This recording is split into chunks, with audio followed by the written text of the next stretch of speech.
Hello दोस्तों, आज की वीडियो में हम लोग देखेंगे धातुओं में मुक्त इलेक्ट्रॉन सिद्धांत की फर्मी डिराक सांख्यिकी द्वारा फर्मी स्तर या फर्मी ऊर्जा। ठीक, फर्मी ऊर्जा ये बहुत वेरी वेरी एमपी है। ठीक, ये 2021, 2022 और 2023 में भी पूछे जा सकता है। ठीक, 2020 और 2021, 2022 में ये अथवा में पूछा गया है ये क्वेश्चन। ठीक, दुर्ग यूनिवर्सिटी में। ठीक, तो इसीलिए हम लोग इसको देखते हैं। ठीक, तो सबसे पहले हम लोग क्या करना है, इसमें क्या सूत्र हम लोग को क्या सिद्ध करना है, ये हमें सूत्र सिद्ध करना है। ठीक, ये देखिए। ठीक, यहाँ पर हमारे पास क्या है, N R is equal to G R बटे में क्या आ जाएगा, ई के घात ई आर माइनस का जाएगा ई एफ बटे में के टी प्लस वन। ये हमें सिद्ध करके लाना है। और इसके यहाँ से आपको दिख रहा है, ठीक, हेडिंग से दिख रहा है कि धातुओं में मुक्त इलेक्ट्रॉनों की सिद्धांत। ठीक, इलेक्ट्रॉन की सिद्धांत एवं फर्मी डिराक द्वारा व्याख्या फर्मी स्तर या फर्मी ऊर्जा। ठीक, फर्मी ऊर्जा। तो हम लोग क्या करेंगे, हर हर हर धातु में क्या आता है, मुक्त इलेक्ट्रॉन घूमता रहता है। ठीक, मतलब ये हमारे पास धातु है तो इसमें क्या आएगा, मुक्त इलेक्ट्रॉन घूमते रहेगा हर जगह। मुक्त इलेक्ट्रॉन प्रोटॉन न्यूट्रॉन से मिलकर क्या बना रहता है, धातु बना रहता है। ठीक, अब जैसे कि हम लोग ले लेते हैं सोडियम। सोडियम क्या है, सोडियम एक धातु है। ठीक, इसमें क्या आता है, ये इसमें 11 इसकी परमाणु संख्या होती है। ठीक, अब इसको हम लोग किस तरह से भरेंगे, 1s2 2s2। ठीक, और 2s2 2p6 और 3s2। ठीक, कितना हो गया, ये हमारे पास 10 हो गया और 10 ये 11, तो यहाँ पर एक भराएगा। ठीक, तो यहाँ पर क्या है, एक इलेक्ट्रॉन। ठीक, ये मतलब 1 है। ठीक, तो यहाँ पर क्या है, एक इलेक्ट्रॉन क्या है, इसमें मुक्त है। ठीक, जैसे कि हम लोग इसको गोल गोल में पढ़ेंगे, यहाँ पर 2 भरेगा, यहाँ पर कितना भरेगा, 6 भरेगा, यहाँ पर कितना भरेगा।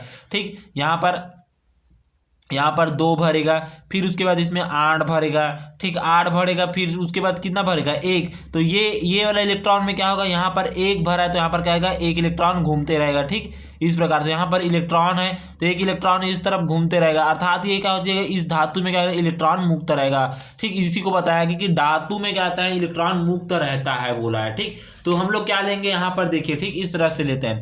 हम जानते हैं कि प्रत्येक पदार्थ परमाणुओं से बना होता है। ठीक, मतलब प्रत्येक पदार्थ कहता है परमाणु मतलब क्या बोल रहा है, ये परमाणु का मतलब क्या है, इलेक्ट्रॉन प्रोटॉन और न्यूट्रॉन तीनों को मिलाने से ही क्या बनता है, परमाणु बनता है। तो प्रत्येक पदार्थ किससे होता है, परमाणु से बना होता है। ठीक, परमाणु की बाहरी कक्ष में, ठीक, इसी परमाणु के बाहरी कक्ष में क्या आता है, इलेक्ट्रॉन घूमते रहता है। बीच में क्या आता है, ठीक, बीच में क्या आता है, प्रोटॉन और न्यूट्रॉन रहता है। ठीक, तो यहाँ पर बाहरी कक्षा में क्या आता है, इलेक्ट्रॉन परमाणु से, ठीक, घूमते रहता है। बाहरी कक्षा में इलेक्ट्रॉन परमाणु से अलग होकर संपूर्ण पदार्थ में स्वतंत्र पूर्वक घूमते रहता है। ठीक, घूमते रहता है गोल भावर। जैसे कि यहाँ पर देखिए। ठीक, ये हमारे पास सोडियम का मैंने बनाया है। ठीक, यहाँ पर कितने हैं, 8 इलेक्ट्रॉन है। ठीक, यहाँ पर कितने हैं, 2 इलेक्ट्रॉन है और इस पर क्या है, 1 इलेक्ट्रॉन। सभी को मिलाकर 11 हो गए। तो यहाँ पर 1 इलेक्ट्रॉन क्या रहा, घूमते रहा है। ठीक, इसमें क्या आता है, मुक्त इलेक्ट्रॉन में घूमते रहा, घूम रहा है। ठीक, वही को बताया। ठीक, घूमते रहता है। ठीक, इसे ही क्या बोला जाता है, चालन इलेक्ट्रॉन बोला जाता है, घूमते रहता है। ठीक, अब क्या करेंगे, धातु में प्रत्येक मुक्त इलेक्ट्रॉन सभी धन आयनों के कारण आकर्षण बल का अनुभव करता है। ठीक, आकर्षण बल मतलब यहाँ पर देखिए। ठीक, इस बीच में क्या आता है, यहाँ पर बीच में क्या आता है, प्रोटॉन और न्यूट्रॉन होता है। प्रोटॉन और न्यूट्रॉन, तो ये प्रोटॉन के कारण जो इलेक्ट्रॉन है वो क्या कहता है, आकर्षण का अनुभव करता है। इसके कारण आकर्षण का अनुभव करता है, जिसके कारण क्या होता है, ठीक, अनुभव करता है, तथा अन्य इलेक्ट्रॉन के कारण कहता है प्रतिकर्षण करता है। ठीक, और अन्य इलेक्ट्रॉन है वो क्या कहता है, प्रतिकर्षण करता है। ठीक, इलेक्ट्रॉनों के मध्य लगने वाला प्रतिकर्षण बल को नगण्य माना जाता है, तथा धन आयनों के आकर्षण क्षेत्र में धातु के अंदर सभी जगह का मान समान माना जाता है। ठीक, मतलब क्या होता है, जैसे इलेक्ट्रॉन के बीच अगर आकर्षण बल हो रहा है तो उसको क्या मानेंगे, 0 मानेंगे।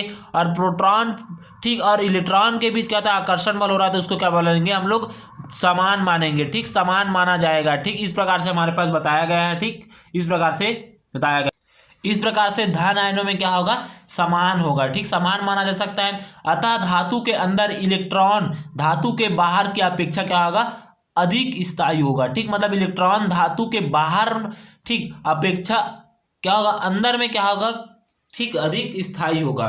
ठीक, तो अब उसके बाद क्या आता है, हम लोग एक चित्र बनाएंगे। ठीक, जहां पर ये देखिए हमारे पास, मतलब हम लोग चित्र में कैसे कर दिए हैं। ठीक, ये हमारे पास धातु है, ये इस प्रकार का प्लेट है। अब इस प्लेट को मैंने क्या कर दिया है, इस प्रकार से ऐसे मोड़ दिया है। ठीक, इस प्रकार से मैंने धातु को क्या बना दिया है, इस प्रकार का एक डब्बा के जैसा, मतलब बेलन के जैसे डब्बा के जैसे इसे बनाया गया है। ठीक, अब यहाँ पर मान लीजिए यहाँ पर क्या है, एक इलेक्ट्रॉन माना है। ठीक, जहाँ से यहाँ तक भरा है इलेक्ट्रॉन पूरे में। ठीक, यहाँ तक इलेक्ट्रॉन है और यहाँ इसमें क्या है, इलेक्ट्रॉन नहीं है। ठीक, इसमें इलेक्ट्रॉन नहीं है, उसी को यहाँ पर बताया गया है। ठीक, तो इस प्रकार से यहाँ पर देखिए, ठीक, यहाँ से हम लोग क्या लिए, यहाँ पर पूरा क्या है, इलेक्ट्रॉन है। ठीक, मेटल भरा हुआ इलेक्ट्रॉन भरा है। ठीक, जहाँ से जहाँ तक के भरा हुआ है उसको बोला EF बोला गया है, और ठीक जहाँ पर नहीं भरा हुआ इसको 5 बोला गया है। ठीक, 5, और इस पूरे धातु का लंबाई कितना है हमारे पास, ES है। ठीक, ES है, यहाँ पर देखिए, ठीक, ES है। ठीक, अब उसके बाद यहाँ पर देखते हैं, ठीक, यहाँ पर देखिए, ठीक, यहाँ पर हम लोग को क्या करना है, ठीक, इस चित्र का वर्णन करेंगे। ठीक, चित्र का वर्णन करेंगे तो यहाँ पर देखिए, ठीक, इस प्रकार से यहाँ पर देखिए, तो धातु के अंदर मुक्त इलेक्ट्रॉन को चित्र की भांति ES गहरी एक विभव के अंदर माना जा सकता है। ठीक, इस विभव में, गहरी विभव में अंदर में इलेक्ट्रॉन भरा हुआ है। ठीक, माना जा सकता है। ठीक, इस कुक के अंदर उपस्थित इलेक्ट्रॉन में इतनी ऊर्जा होती है कि वह कुक के अंदर गति करते रहता है। ठीक, मतलब इतनी ऊर्जा होती है कि ये इसके अंदर ही क्या होता है, घूमते रहेगा, घूमते रहेगा, घूमते रहेगा, इसके बाहर नहीं जा सकता। ठीक, इसके बाहर नहीं जा सकता। ठीक, इसी में रहेगा। ठीक, इतने तक से ही सीमित रहेगा। ठीक, लेकिन वह धातु की सतह को पार करके बाहर नहीं जा सकता। कुक के अंदर शून्य से लेकर EF की समस्त ऊर्जा अवस्थाएं इलेक्ट्रॉनों द्वारा, ठीक, इलेक्ट्रॉनों द्वारा भरी होती है। ठीक, मतलब EF यहाँ से लेकर यहाँ तक क्या होता है, इलेक्ट्रॉनों द्वारा पूरा भरा हुआ होता है। ठीक, भरा हुआ रहता है। ठीक, अब उसके बाद इस ऊर्जा की देखिए, अब इस ऊर्जा को EF को फर्मी ऊर्जा कहते हैं। इसी ऊर्जा EF को क्या बोला जाता है, फर्मी ऊर्जा। इसको बोला जाता है फर्मी ऊर्जा। ठीक, इसको फर्मी ऊर्जा बोला जाता है। ठीक, अब यदि इलेक्ट्रॉन को phi = ES - EF ऊर्जा प्रदान की जाती है, जैसे कि यहाँ पर, ठीक, अब यहाँ पर भी हमें भरना पड़ा। ठीक, इतने में भी हमें भरना पड़ेगा। ठीक, इतने में हम लोग यदि मान लीजिए यहाँ तक हमें भरना पड़ेगा, तो क्या करेंगे, इन दोनों को घटाएंगे तो ये वाला मान लिख लेगा कि नहीं लिख लेगा, इस पूरे में हम लोग इस वाले को घटाएंगे। ठीक, मतलब इस पूरे में इस वाले को घटाएंगे तो हमें ये वाला प्राप्त होगा कि नहीं होगा, होगा। ठीक, तो उसी प्रकार phi = ES - EF ऊर्जा प्रदान की जाती है। तो यहाँ इलेक्ट्रॉन विभव को पार करके धातु की सतह से बाहर आने लगते हैं। ठीक, अब यहीं पर ये पूरा भर जाएगा। ठीक, अब मान लीजिए यहाँ पर पूरा भर दिए, इसको तो पूरा भर दिए। ठीक, तो यहाँ से क्या होगा, इलेक्ट्रॉन बाहर जाने लगेगा। ठीक, बाहर जाने लगेगा। इस ऊर्जा फाई को धातु का कार्यफलन कहा जाता है, और इसी ऊर्जा, इस फाई को क्या हो जाता है, कार्यफलन कहा जाता है। ठीक, कार्यफलन कहा जाता है, जो कार्य करता है। धातु की देहली ऊर्जा भी इसे कहते हैं। ठीक, और इसी फाई को क्या बोला जाता है, धातु की देहली ऊर्जा भी कहा जाता है। अर्थात किसी धातु का कार्यफलन वह न्यूनतम ऊर्जा है जिसे पार करके इलेक्ट्रॉन धातु की सतह से बाहर जा सकता है। ठीक, मानवीय आयतन में E से लेकर E+DE ऊर्जा परास में संभव ऊर्जा स्तरों की संख्या निम्न फलनों द्वारा दी जाती है, अर्थात GeDE = GS। ठीक, 4, इस सूत्र को आप याद कर लेना। ठीक, ये बहुत MP है। ठीक, तो यहाँ पर करेगा GS 4 ऋण 2πV m के घात 3/2। ठीक, E 1/2 DE बटे में H का क्यूब होता है। ठीक, जहाँ फर्मी डिराक सांख्यिकी के अनुसार ER ऊर्जा, ठीक, ये ER है, तो ER ऊर्जा वाले अवस्था वाले में T ताप पर R, ठीक, T ताप पर RV क्वांटम अवस्था जिसकी अनुप्रस्थ GR में इलेक्ट्रॉनों की संख्या क्या होगा, इसको याद करना कि इसको फर्मी डिराक सांख्यिकी जो हमने पिछले वीडियो में इसको सिद्ध किया है। तो NR = GR बटे में E के घात अल्फा इंटू EAR। ठीक, ER बटे KT+1। ठीक, हम लोग A की जगह क्या लिए, अल्फा लिए। ठीक, A यहाँ पर था फर्मी डिराक सांख्यिकी में। ठीक, तो उसके A की जगह हम लोग अल्फा, E के घात अल्फा लिए। ठीक, अब उसके बाद हमने इस सूत्र को याद कीजिए, अल्फा इज इक्वल टू क्या होता है माइनस ई एफ बटे के टी होता है। ठीक, इसको आपको याद रखना पड़ेगा। ठीक, alpha is equal to minus E F बटे के टी होता है। अब इस मान को इस वाले मान में रख देते हैं। ठीक, तो यहाँ पर देखिए, यहाँ पर रख दिए N R is equal to G R बटे में ई के घात माइनस ई एफ बटे के टी इंटू ई। ठीक, ई के घात ई आर बटे के टी प्लस 1 हो जाएगा। ठीक, प्लस 1 हो जाएगा। अब उसके बाद देखते हैं इसके आगे।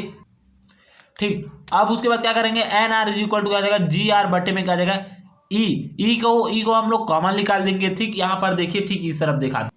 ठीक, यहाँ पर देखिए हम लोग अल्फा का मान रखिए। ठीक, अब अल्फा का मान रखेंगे तो यहाँ पर ई दोनों घात में आपस बराबर है और ये माइनस में, तो ई एफ और माइनस क्या हो जाएगा। ठीक, मतलब ई आर माइनस क्या हो जाएगा ई एफ हो जाएगा और बटे में के टी हो जाएगा। ठीक, और प्लस 1 हो जाएगा। ठीक, तो यहाँ पर देखिए हम लोग इस वैसे किए हैं। ठीक, तो देखिए जी, ठीक ई को एक बार लिख दिए हैं, ई आर माइनस का हो जाएगा ई एफ बटे में के टी प्लस 1 हो जाएगा। यही हमें सिद्ध करना था। अब इसकी कुछ विशेषताएं हैं। ठीक, मतलब स्थितियां हैं। ठीक, जिसमें से फर्स्ट स्थिति क्या है, यदि क्या होगा। ठीक, अब इस एन आर को, ठीक एन आर को हम लोग क्या लिए, फर्मी डिलॉग लिए। ठीक, तो फर्मी मतलब क्या लिए एफ। ठीक, एफ और यहाँ पर ई आर ले लिया। ठीक, E R is equal to 1 E के घात माइनस, ठीक ई के घात E R minus E F बटे में के टी प्लस 1। ठीक, हम लोग क्या लिए N R is equal to क्या लिए एफ ई आर लिए। ठीक, इस प्रकार से हम लोग लिए। ठीक, तो जहां पर ये हमारे पास समीकरण, ठीक इस प्रकार से समीकरण 2 दे देंगे। अब इस समीकरण 2 से पहला स्थिति देखते हैं। ठीक, स्थिति पहला, परम शून्य ताप पर T is equal to 0 kelvin पर यदि T का मान हम लोग 0 रखेंगे तब, तो ई आर बड़ा है ई एफ से, तब समीकरण 2 से E R is equal to हम लोग इसको क्या करेंगे, इस ई आर को हम लोग क्या करेंगे नागण्य मान लेंगे। ठीक, नागण्य मतलब इसको नहीं लेंगे। ठीक, इसको हम लोग इस समीकरण में नहीं लेंगे। तो यहाँ पर देखिए हम लोग ई आर को नहीं लिए है। ठीक, माइनस वर्ग को लिए तो ई, ठीक 1 क्या आ जाएगा। ठीक, ई आर, ठीक F E R is equal to 1 E के घात माइनस ई एफ बटे में 0 टी का मान लिए हैं बटे, ठीक के टी गुणित में हो जाएगा प्लस 1 हो जाएगा। ठीक, अब उसके बाद इसको क्या करेंगे, बटे में है, गुणे में बटे में है, तो क्या हो जाएगा 1 ई के घात अनंत आ जाएगा और ई के घात माइनस अनंत का मान कहता है 0 होता है प्लस 1। ठीक, तो 1/1 हो जाएगा तो क्या हो जाएगा 1 बचेगा। तो ई, ठीक F E R is equal to 1 होता है। समीकरण 3 दे देंगे। ठीक, अब उसी प्रकार यदि ई आर कहा जाएगा छोटा है, ठीक मतलब ई आर बड़ा है ई एफ से, तब क्या आएगा समीकरण 2 से हम किसको मानेंगे, इसको क्या मानेंगे, ठीक नागण्य मानेंगे, मतलब इसको नहीं लेंगे उस समीकरण में। ठीक, इस समीकरण में हम लोग क्या लेंगे ई एफ का मान नहीं लेंगे। यहाँ पर देखिए 1 ई आर लिए हैं और बटे में 0 लिए हैं प्लस 1 लिए हैं। ठीक, इज इक्वल टू 1 ई के घात अनंत हो जाएगा प्लस 1 हो जाएगा और क्या हो जाएगा ई के घात अनंत का मान क्या आता है अनंत ही होता है। तो यहाँ पर क्या आ जाएगा 1 अनंत प्लस 1 हो जाएगा तो क्या आ जाएगा 0 मान आ जाएगा। ठीक, यहाँ पर देखिए ठीक इसका मान आ जाएगा 0 हो जाएगा। अर्थात समीकरण 3 व 4 से स्पष्ट है कि, ठीक स्पष्ट है कि क्या हो जाएगा, परम शून्य ताप पर E R is equal to 0 से E R is equal to E F तक सभी संभव ऊर्जा अवस्थाएं इलेक्ट्रॉनों द्वारा भरी होगी। ठीक, मतलब इस स्थिति में क्या आ जाएगा, इलेक्ट्रॉनों द्वारा भरी होगी तथा ई एफ की ऊर्जा, ठीक ई एफ की क्या हो जाएगा ऊर्जा अधिक ऊर्जा वाली संभव अवस्था खाली होगी। ठीक, मतलब इस स्थिति में क्या होगा, जो क्या होगा धातु है वो क्या हो जाएगा पूरी तरीका से भर जाएगा। ठीक, ये होगा पहला स्थिति में। ठीक, इसका ग्राफ इस तरफ से बनाएगा, मतलब ये पूरा भरा हुआ है। ठीक, पूरा भरा हुआ है। ठीक, जहां से ठीक एफ ई आर ऊपर की ओर और क्या जाएगा E R is equal to E F हो जाएगा। ठीक, इस तरफ और यहाँ पर एक्स होगा। ठीक, 0 से कहाँ पर गया 1 पर गया। ठीक, जो हमने निकाला था पहले 1 निकाला था फिर उसके बाद 0 निकाला था, तो यहाँ पर 0 से 1 गया, मतलब पूरा भरा हुआ है टी इज इक्वल टू 0 पर। अब उसके बाद देखते हैं यदि टी बड़ा है 0 केल्विन से, ठीक है, यदि टी बड़ा है 0 केल्विन पर यदि E R is equal to E F है। ठीक, मतलब यदि ई आर बराबर ई एफ है तब यहाँ पर देखिए इसका ई एफ का मान हम लोग ई आर मान रख देते हैं या ई आर का मान हम लोग ई एफ ले लेते हैं, कोई भी डाल सकते हैं। यहाँ पर समीकरण 1-2 से हम लोग लेते हैं F E R is equal to क्या हो जाएगा, यहाँ पर 1 ई के घात E R minus E R हो जाएगा और बटे में के टी, तो ये से ये कट जाएगा अर्थात ई के घात 0 हो जाएगा और प्लस 1 हो जाएगा। ई के घात 0 का मान क्या था 1 होता है। ठीक, तो यहाँ पर देखिए FeR इज इक्वल टू 1/2 हो जाएगा। अतः इससे स्पष्ट होता है कि T बड़ा है 0 केल्विन पर ऊर्जा अवस्था तक इलेक्ट्रॉनों की संख्या धातु में उपस्थित कुल इलेक्ट्रॉनों की संख्या पर आधी होती है। ठीक, अर्थात इस ताप पर फर्मी ऊर्जा वह ऊर्जा होगी जहां तक इलेक्ट्रॉनों की भरी जाने की प्रायिकता अधिक होती है। मतलब इसमें कहा जाएगा यदि हम लोग T बड़ा 0 केल्विन से लेंगे तो क्या हो जाएगा, इलेक्ट्रॉन आधी भरी रहेगी। ठीक, जिसका ग्राफ हम लोग यहाँ पर देखते हैं। ठीक, जिसका ग्राफ ये देखिए, ठीक, आधा भरा हुआ है। ठीक, मतलब पहले हमारे पास क्या था, इतना ऐसे भरा हुआ था। ठीक, ऐसे भरा हुआ था। ठीक, अब उसके बाद ये क्या हुआ, आधा हो गया। ठीक, इस तरफ से आधा हो गया, या तो ये इस तरफ भरेगा या तो इस तरफ भरेगा। ठीक, इसके नीचे मतलब ये आधा भरा हुआ है, इसका ग्राफ बन गया। ठीक, इस प्रकार से आप लोग यहाँ तक बनाएंगे। ठीक, जिससे आपको 10 नंबर आराम से मिल जाएगा। 10 नंबर का आता है, इतना ही आपको बनाना है। 2 ग्राफ बनाना है, एक व्यंजक बनाना है और यहाँ तक बनाना है आपको। ठीक, सूत्र पहले आपको याद करना है, फिर उसके बाद उसका यह कर लेना है, फिर उसका मान लिख देना है। ठीक, फिर उस प्रकार से हम लोग T को 0 लेंगे और T को बड़ा 0 लेंगे। ठीक, इस प्रकार से हमारे पास इसका सिद्ध हो जाएगा। ठीक, धन्यवाद।